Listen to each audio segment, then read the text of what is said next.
Reflet d'Afrique Télévision, le Flash Info, The Breaking News.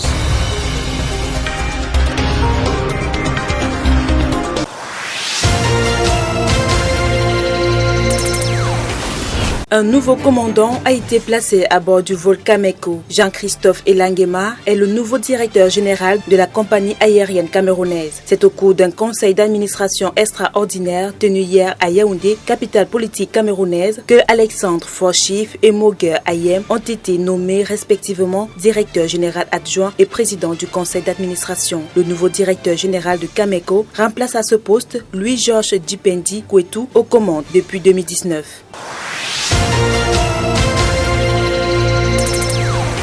De nombreux Camerounais se sont mobilisés depuis le 4 janvier dernier sur les réseaux sociaux pour adhérer massivement au mouvement Je veux ma CNI ou encore à One My IDC en anglais. Une initiative de Anne Fégon-Noir, porte-parole du Parti camerounais pour la réconciliation nationale, afin d'interpeller les pouvoirs publics en charge de la production de la carte nationale d'identité dont des milliers de Camerounais n'arrivent pas à entrer en possession.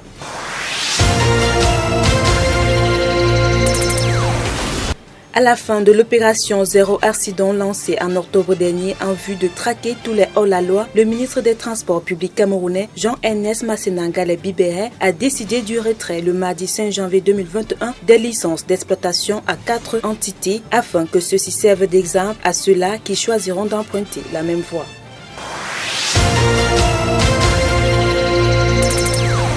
Le centre d'hémodialyse de Bamenda dans la région du Nord-Ouest a enfin reçu mercredi dernier les 8 générateurs promis par le ministre de la Santé publique camerounaise, le docteur Manaouda Malachi. C'est un ouf de soulagement pour les malades souffrant d'insuffisance rénale dans ce centre hospitalier. Cette acquisition vient donc définitivement mettre un terme à la polémique de la supposée fermeture de ce centre d'hémodialyse depuis le 3 janvier dernier.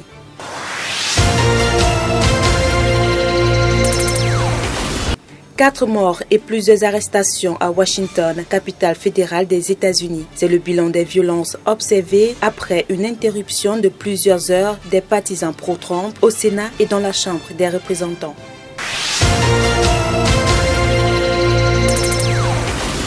Le Soudan a signé mercredi dernier avec les États-Unis un accord historique lui permettant de recevoir une aide financière annuelle de plus d'$1 milliard pour l'aider à rembourser sa dette à la Banque mondiale.